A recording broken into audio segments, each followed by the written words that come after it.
শাস্ত্রে বলে সকালে যদি আপনি ব্রেকফাস্ট না করেন তাহলে আপনি যতই আপনি ভাত বেশি করে খান, যতই আপনি মাছ মাংস ডিম প্রোটিন খান, যতই আপনি খাওয়া দাওয়া করুন না কেন, আপনি সুস্থ থাকবেন না। আপনি সুস্থ থাকবেন না। আর আপনি দেখবেন যে যারা সকালে ভালো ব্রেকফাস্ট করে তারাই কিন্তু সুস্থ থাকে, এটা মাথায় রাখবেন। তৃতীয় ধাপ হচ্ছে রোগা না মোটা। সুস্থ থাকতে বলে এই নয় যে তাকে মোটাই থাকতে হবে, সুস্থ থাকতে বলে এই নয় যে তাকে মোটাই থাকতে হবে। আপনি রোগা থাকলেও আপনি যথেষ্ট সুস্থ, তার কারণ মোটারা বেশি অসুস্থ হয়। আর এখনকার ডাক্তাররা কিন্তু মোটাদেরকে ব্যায়াম করতে বলে, জিমে যেতে বলে, রোগা হতে বলে। আর যার রোগারা কিন্তু দেখবেন সব কাজ করতে পারে। রোগারা যদি মাটিতে পড়ে যায় উঠে দৌড়াতে পারবে, সবকিছু করতে পারবে, মোটারা পারবে না। মোটারা দুর্বল, মোটারা সত্যি করে দুর্বল হয়।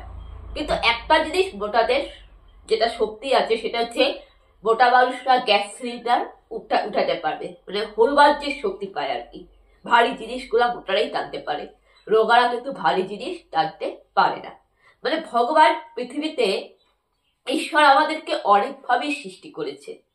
আমাদের কাউকে রোগা বানিয়েছে, কাউকে মোটা বানিয়েছে। তো যে যে রূপে আমরা জন্মগ্রহণ করেছি, আমাদের যে যে চেহারা, সেটা কিন্তু ঈশ্বরের দান।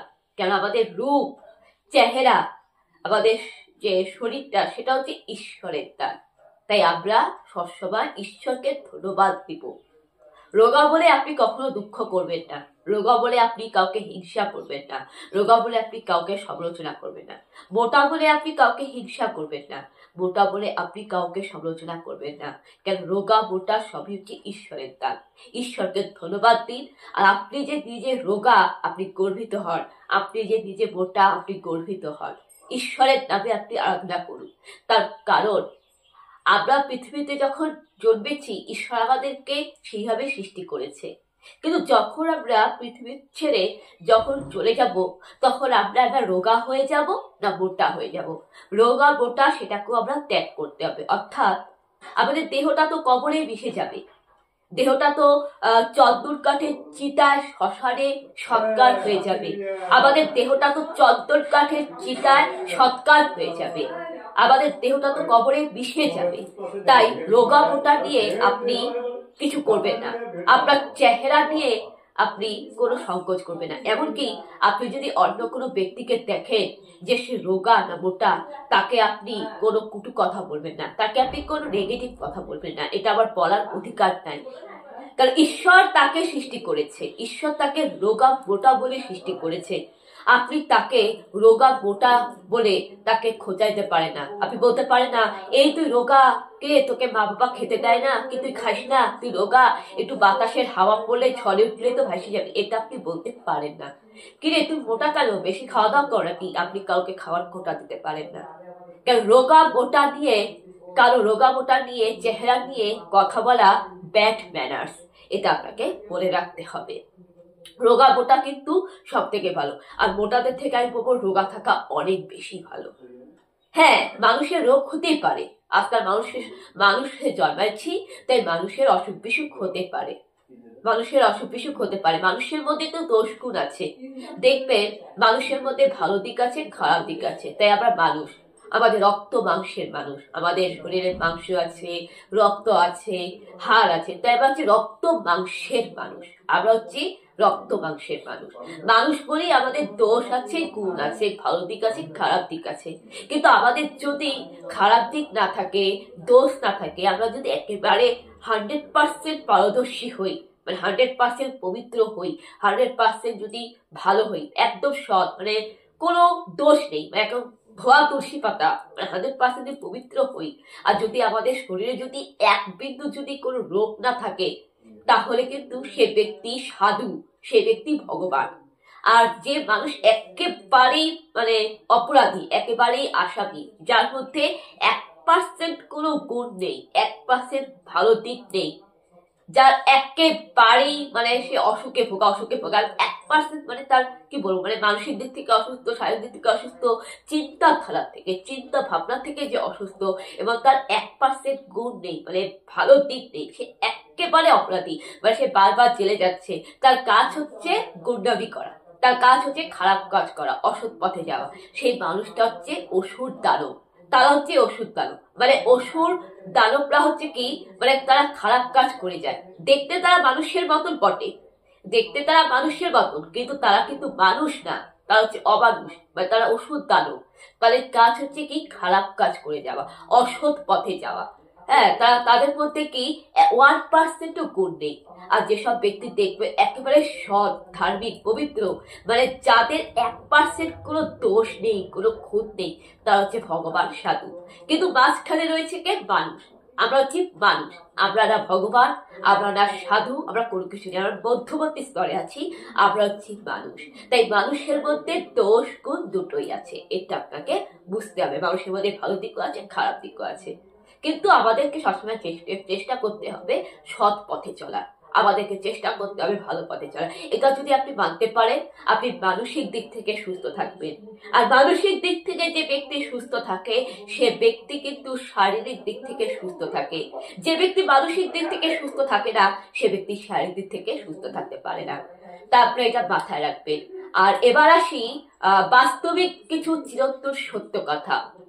বাস্তবিক চিরন্তন সত্য কথা হচ্ছে, যখন মানুষ যখন জন্ম নেয়, যখন কোনো মানুষ মায়ের পেট থেকে ভূমিষ্ঠ হয়, যখন আমরা পৃথিবীতে আসি, তখন কিন্তু আমরা একেবারে মানে খালি হাতে এসেছি। আমরা মা বাবা দাদা দিদি পরিবার, মানে কোনো মানুষ কিন্তু ছেলে মেয়ে স্বামী সন্তানকে নিয়ে পৃথিবীতে জন্ম নেয়নি। কোনো মানুষ কিন্তু জামা কাপড় পরে কিন্তু জন্ম নেয়নি। আমাদের জন্ম হয়েছে নগ্ন রূপে। সত্যি কথা, আমাদের জন্ম হয়েছে নগ্ন রূপে, আমাদের দেহে কিন্তু কোনো পোশাক ছিল না। হ্যাঁ, প্রত্যেকটা মানুষ কিন্তু ল্যাট্টো হয়ে জন্মায়, নগ্ন হয়ে জন্মায়, খালি হাতে পৃথিবীতে আসে। না সে কোনো বাড়ি ঘর নিয়ে আসে, না সে কোনো টাকা পয়সা নিয়ে আসে, এমনকি না সে নিজের নাম পর্যন্ত নিয়ে আসে, কোনো কিছু নিয়ে কিন্তু সে আসে না। সে খালি হাতে পৃথিবীতে আসে। আর যখন পৃথিবী ছেড়ে যখন বিদায় দিবে, তখন সে কিন্তু বাড়ি ঘর নিয়ে যাবে না। কবরে কিন্তু কোনো বাড়ি ঘর থাকবে না, কবরে কিন্তু কোনো আলমারি টাকা পয়সা থাকবে না। আপনি যখন মানে দেহ নিয়ে যখন ত্যাগ করে যাবে, তখন কিন্তু শ্মশান ঘাটে কিন্তু কোনো থাকবে না, মানে আলমারি থাকবে না। কোনো মানুষের যখন মৃত্যু হয়, যখন সে মানুষ যখন শেষ ঠিকানা, মানুষের শেষ ঠিকানা হচ্ছে শ্মশান ঘাট। শ্মশান ঘাটে কোনো আলমারি নেই, শ্মশান ঘাটে কোনো বাড়ি ঘর নেই, শ্মশান ঘাটে কোনো দেহ নেই। কারণ দেহটা নিয়ে পর্যন্ত আপনি স্বর্গে যেতে পারবেন না, দেহটা নিয়ে পর্যন্ত আপনি পৃথিবী ত্যাগ করতে পারবেন না। মানুষকে সবকিছু ত্যাগ করতে হয়। মানে মৃত্যু হলে মানুষকে পরিবার পরিজন সমাজ জগৎ সবকিছু ত্যাগ করতে হয়, এমনকি দেহটা পর্যন্ত ত্যাগ করতে হয়। টাকা পয়সা তো দূরের কথা, ধন সম্পদ বাড়িঘর তো দূরের কথা, সেটা তো ত্যাগ করতেই হয়, সেটা তো ত্যাগ করতেই হয়। টাকা পয়সা বাড়িঘর ত্যাগ করতেই হয়, এমনকি নিজের নামটাকেও ত্যাগ করতে হয়। নিজের নামটা তখন কি হয়ে যায়? স্বর্গীয় হয়ে যায়। নিজের নামটা কি হয়ে যায়? স্বর্গীয় হয়ে যায়। এমনকি নিজের দেহটাকে পর্যন্ত ত্যাগ করতে হয়। একমাত্র আপনি আত্মাকে নিয়ে যেতে পারবেন। তাই আত্মাকে ভালো রাখুন, আপনার হৃদয়টাকে পবিত্র করুন, আপনার হৃদয়টাকে নির্ভর রাখুন। আর মনে রাখবেন, এই চার্চগুলা কিন্তু মন্দিরগুলা কিন্তু আমরাই তৈরি করতেছি। এই চার্চ মন্দির কিন্তু রাজমিস্ত্রিরাই বানাচ্ছে। মানুষই কিন্তু চার্চ মন্দির তৈরি করে, ভগবান কিন্তু চার্চ মন্দির তৈরি করে না। ভগবান ঈশ্বর কিন্তু চার্চ মন্দির তৈরি করে না, মানুষই তৈরি করে। আর এই চার্চ মন্দির হচ্ছে ইট পাথর বালি কাঠ প্রাকৃতিক উপাদান দিয়ে তৈরি। আর আপনি যখন পৃথিবীতে এসেছিলেন, আপনি কোনো চার্চ মন্দির দিয়ে পৃথিবীতে আসেননি। প্রত্যেকটা মানুষ, আমাদের সবাইকে যখন মানে জন্ম হয়েছে মৃত্যু নিশ্চিত, যখন আমাদের যখন মৃত্যু হবে, আমরা যখন মরে যাব, আমাদেরকে যখন পৃথিবী ত্যাগ করতে হবে, তখন কিন্তু কেউ চার্চ মন্দির দিয়ে স্বর্গে যেতে পারবে না। কারণ চার্চ মন্দিরটাও তো মাটিতে মিশে যাবে, আর পৃথিবী একদিন ধ্বংস হবে। পৃথিবী যখন ধ্বংস হবে একদিন, তখন চার্চ মন্দিরটাও কিন্তু ধ্বংস হয়ে যায়। চার্চ মন্দির কিন্তু ধ্বংস হয়ে যায়, কারণ চার্চ মন্দির হচ্ছে মানুষের হাতে করা। তাই মানুষের চার্চ মন্দির কোনটা?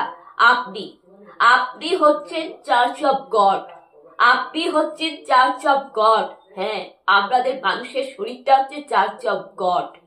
মানুষের শরীরটা, দেহটাই হচ্ছে ঈশ্বরের মন্দির, আর দেহের মধ্যে যে হৃদয় রয়েছে সেটাই হচ্ছে ঈশ্বরের সিংহাসন। এই হৃদয়টাই কিন্তু স্বর্গে যাবে।